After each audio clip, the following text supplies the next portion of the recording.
संस्कृत भाषा शिक्षण में आप सबका हार्दिक स्वागत है। पूर्व पाठ में हमने कई विशिष्ट क्रियापदों के त्वा प्रत्ययांत रूपों का अभ्यास किया। इस पाठ के आरंभ में एक बार फिर हम उनका अभ्यास करेंगे। नमो नमः। संस्कृत भाषा शिक्षणे भवतां सर्वेषां हार्दं स्वागतम्।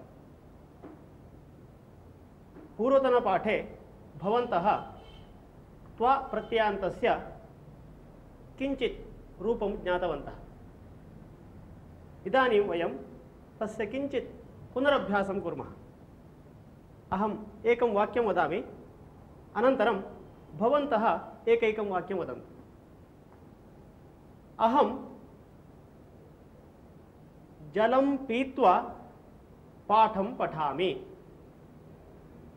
भवन्तः एकैकं वाक्यं वदन्तु। भवान् वदतु एकम्। अहं कार्यं कृत्वा बहिः गच्छामि। समीचीनम्। अहं निद्रां कृत्वा उत्तिष्ठामि। अहं शालां गत्वा आगच्छामि। भवान् वदतु। अहं पाठं पठित्वा क्रीडामि। समीचीनम्। अहम् इदानीं वाक्यद्वयं वदामि, तयोः मेलनं कृत्वा भवन्तः एकं वाक्यं वदन्तु। छात्रः पाठं पठति, टिप्पणीं लिखति।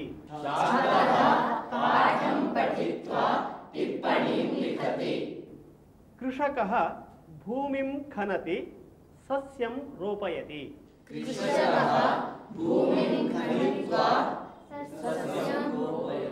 भूमिं खनित्वा सस्यं रोपयति। सस्यं रोपयति।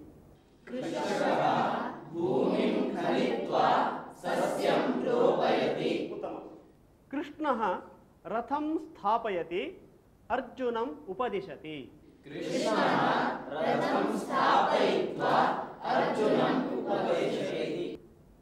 आरक्षकः धावति, चोरं गृह्णाति।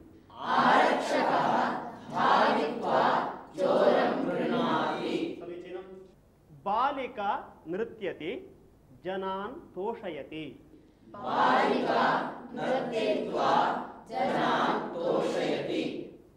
जननी स्नानं करोति, पाकं करोति।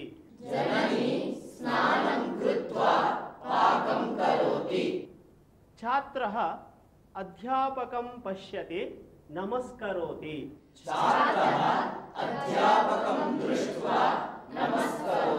युवकः चित्रालयं गच्छति, चित्रं पश्यति।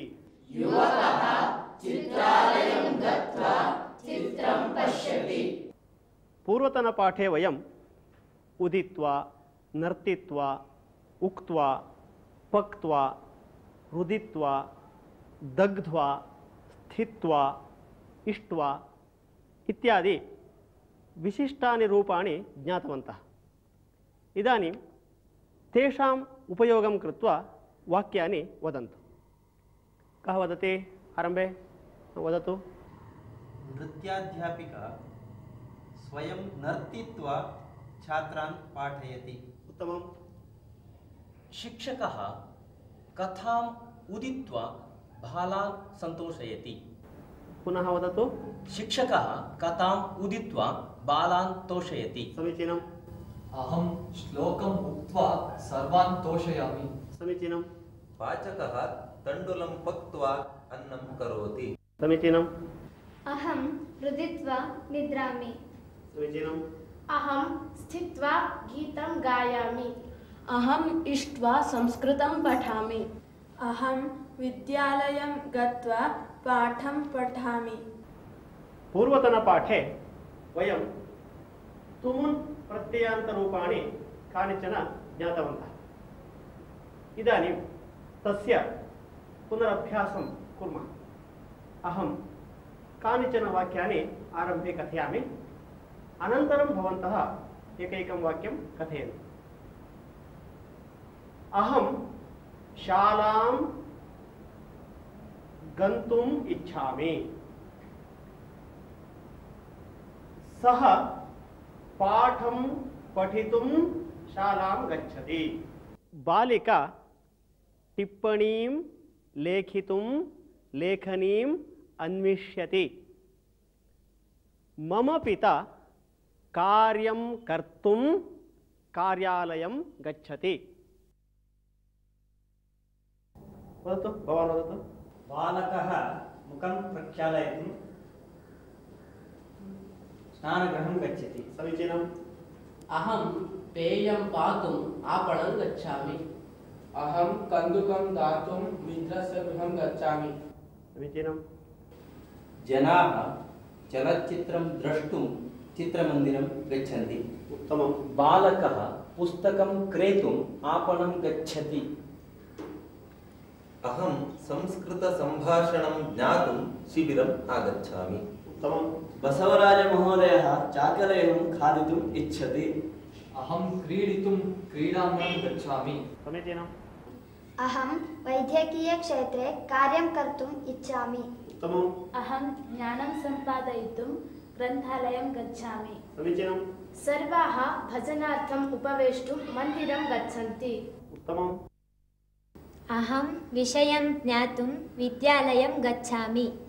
अहं मनश्शास्त्रं पठितुम् इच्छामि। समीचीनम्। सा बालं प्रेषयितुं गच्छति। समीचीनम्। अहं क्रीडितुं क्रीडाङ्गणं गच्छामि। अहम् उत्तमा गायिका भवितुम् इच्छामि। उत्तमम्। अहं पाठं पठितुं गच्छामि। वयम् इदानीं केषाञ्चित् विशिष्टरूपाणाम् अभ्यासं कुर्मः।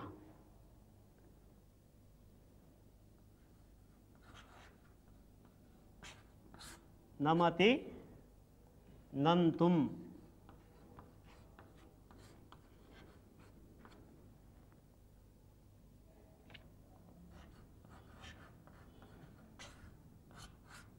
पचति,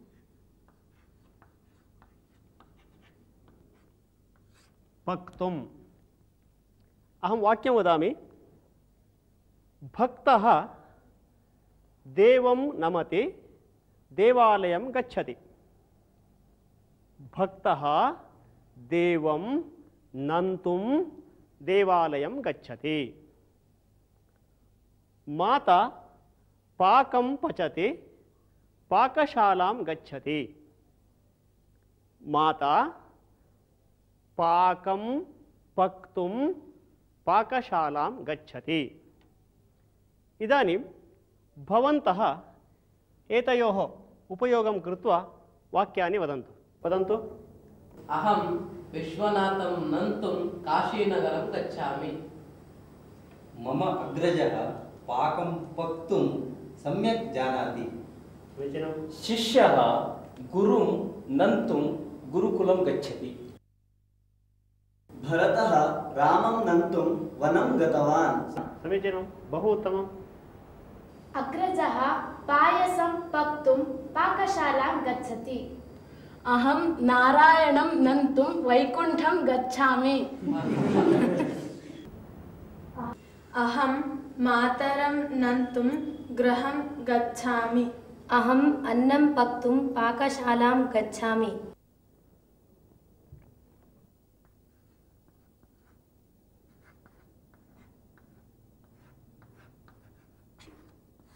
गृह्णाति,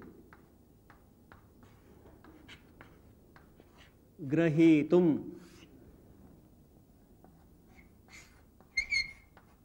चिनोति,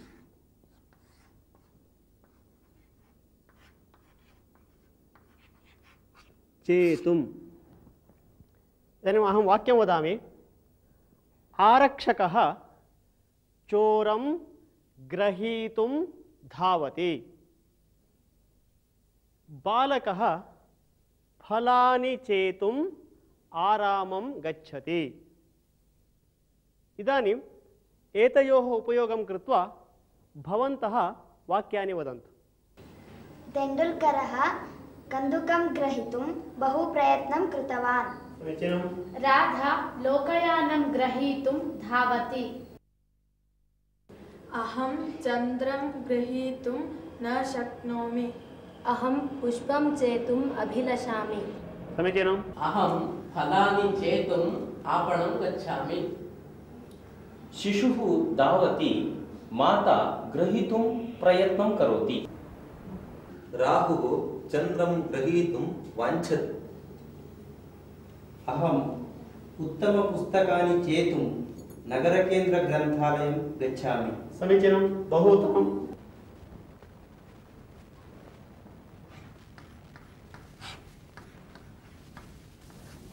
गायति, गातुं,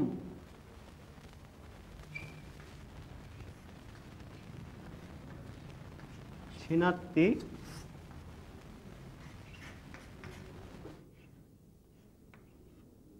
छेत्तुम्।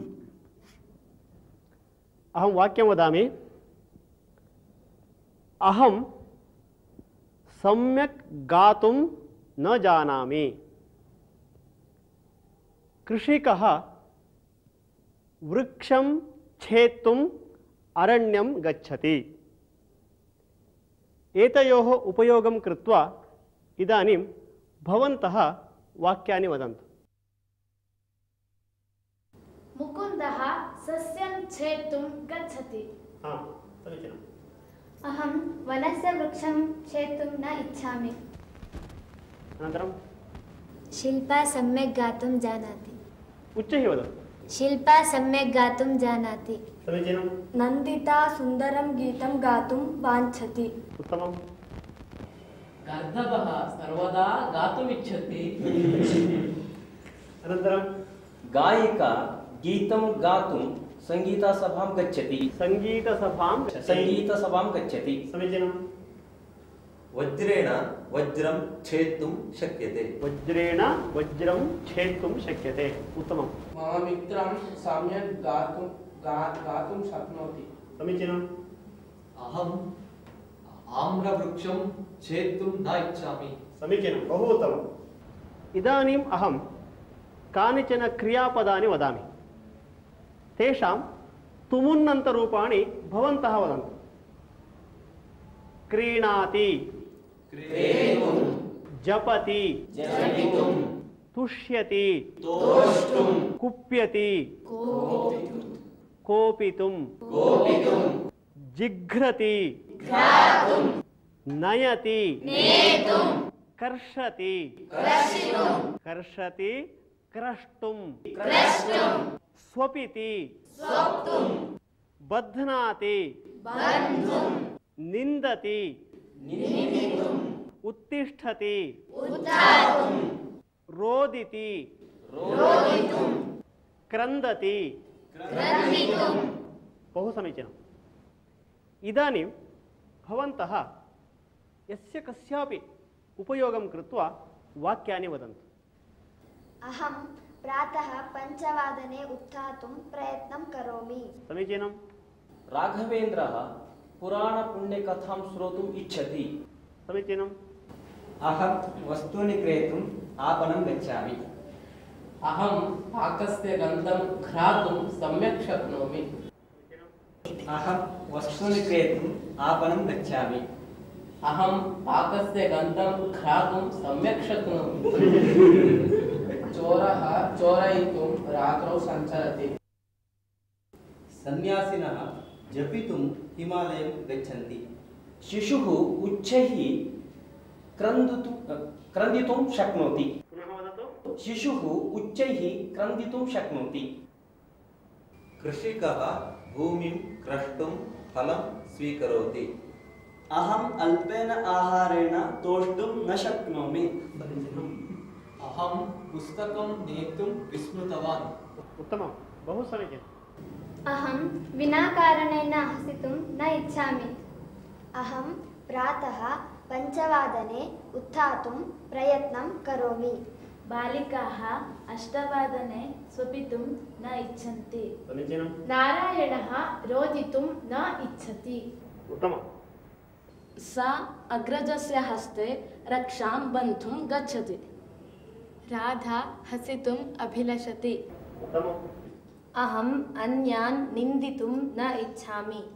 अहं जलं नेतुं मातुः साहाय्यं कृतवती। अहं क्रीडितुं बहु इच्छामि। गन्तुं पठितुम, कर्तुम आदि तुमुन प्रत्ययांत रूप हैं। इनके बारे में पूर्व पाठ में ही हमने जानकारी प्राप्त किया है। कई धातुओं का तुमुन प्रत्ययांत रूपों में थोड़ा परिवर्तन होता है, जैसे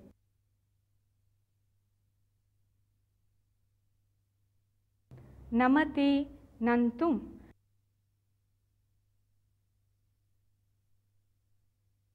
गृह्णाति, ग्रहीतुम,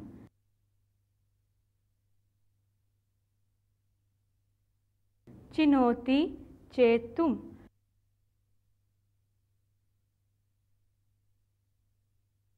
जिघ्रति, घ्रातुम। इस तरह के विशिष्ट रूपों का प्रयोग करते समय हमें सावधानी बरतनी चाहिए।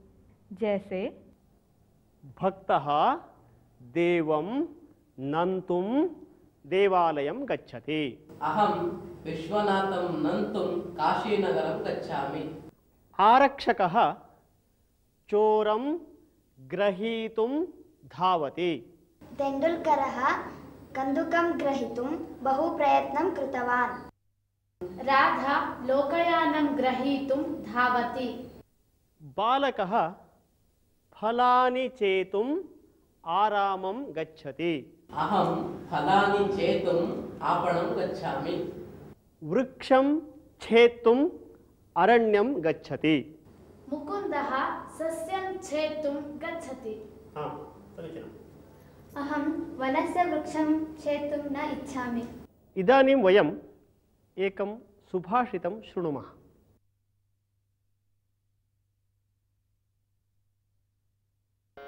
प्रथम वयसि पीतं तोयमल्पं स्मरन्तः शिरसि निहितभाराः नारिकेलानराणाम् उदकममृतकल्पं दद्युराजीवितान्तम् न हि कृतमुपकारं साधवो विस्मरन्ति। न हि कृतमुपकारं साधवो विस्मरन्ति। प्रथम वयसि पीतं तोयमल्पं स्मरन्तः शिरसि निहितभाराः नारिकेलाः नराणाम्। प्रथम वयसि पीतं तोयमल्पं स्मरन्तः शिरसि निहितभाराः नारिकेलाः नराणाम् उदकममृतकल्पं दद्युराजीवितान्तम् उदकम् अमृतकल्पं दद्युः आजीवितान्तम्। न हि कृतमुपकारं साधवो विस्मरन्ति। न हि कृतमुपकारं साधवो विस्मरन्ति। न हि कृतमुपकारं साधवो विस्मरन्ति। सुभाषितस्य अर्थः एवमस्ति। नारिकेलवृक्षः यदा लघु भवति तदा जनाः तस्य किञ्चित् किञ्चित् जलं यच्छन्ति। तेन जलेन सः नारिकेलवृक्षः वर्धते। अनन्तरं सः नारिकेलवृक्षः पूर्ववयसि पीतं जलं स्मरन् जीवितान्तं यावत् जनेभ्यः अमृतसमानं रुचिकरं जलं यच्छति। तथैव सज्जनाः अन्यैः कृतम् उपकारं स्मरन्तः तेषां प्रत्युपकारं कुर्वन्ति, परन्तु दुर्जनाः अन्यैः कृतम् उपकारं शीघ्रमेव विस्मरन्ति। सज्जनानां स्वभावः तथा नास्ति। आजीवनं यावत् तेषाम् उपकारं स्मरन्तः जनेभ्यः उपकारं कुर्वन्ति। एषः अस्य सुभाषितस्य अर्थः। सुभाषित का अर्थ: मानव नारियल के वृक्ष को लगाते समय उसे थोड़े जल से सींचता है। नारियल का वृक्ष मनुष्य के इस उपकार को कभी नहीं भूल पाता है। उस थोड़े से जल के लिए वही नारियल वृक्ष मनुष्य को प्रचुर मात्रा में स्वादिष्ट जल प्रदान करता है। अर्थात सज्जन पुरुष दूसरों के द्वारा किए गए उपकार को कभी नहीं भूलते।